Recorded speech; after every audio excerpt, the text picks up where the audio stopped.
Golden Square Freedom Park came alive today as students and the general public were educated on the proper way in how to survey, eradicate, and control mosquitoes.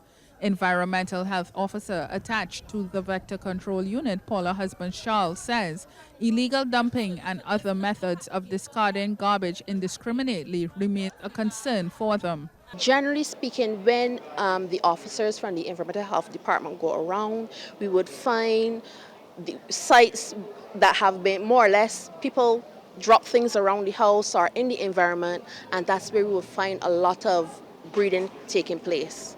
So illegal dumping really contributes to that problem, not only in that the containers are around and they catch water when we have rainfall, but also they get into our drains and they block the drainage systems, and that poses another problem also. Ms. Husband-Charles says climate change has also contributed to a significantly shorter time frame from egg to adult in mosquitoes and flies as temperatures continue to rise. She says this creates the perfect environment for the spread of mosquito-borne diseases like dengue, Zika, and chikungunya. With the extreme temperatures that we're experiencing, more to the temperatures where the mosquitoes prefer, then we are seeing emergencies coming much quicker. Some of this information would have come out earlier. There was a symposium going on all week at the Lloyd Erskine Sandiford complex with the doctors from across the region, and some of that information came out there. With one of the doctors stated that in their lab they found that in 3 to 6 days the mosquitoes are moving from egg to adult stage, and that is pretty short because before it would have been up to 14 days, 2 weeks before you see that emergence taking place, but now it is much shorter. Senior Environmental Health Officer Erskine Springer is urging householders to remove all bromeliads from their surroundings.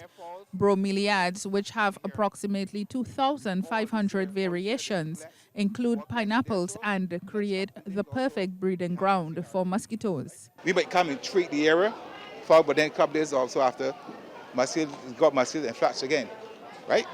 Maybe we come at your home, right? And you may say you got a lot of mosquitoes at your home. But basically, all these the persons who check the highways and people houses, they have this here plant at their house, right? And we go and check. Majority times we find mosquito larvae in them, right? So my advice, right, is to get rid of these plants and get a plant, right, that is not conducive to holding the water. But they got nice plants that don't have this sort of catchment in them, right? So my advice, this is my advice, right? But it's not for a decision or whatever, this is mine, right? It's to get rid of these plants and get something that not conducive to breeding mosquitoes in. Students also had the opportunity to maneuver an obstacle course to eradicate mosquito breeding grounds. Rachelle Agard, CBC News.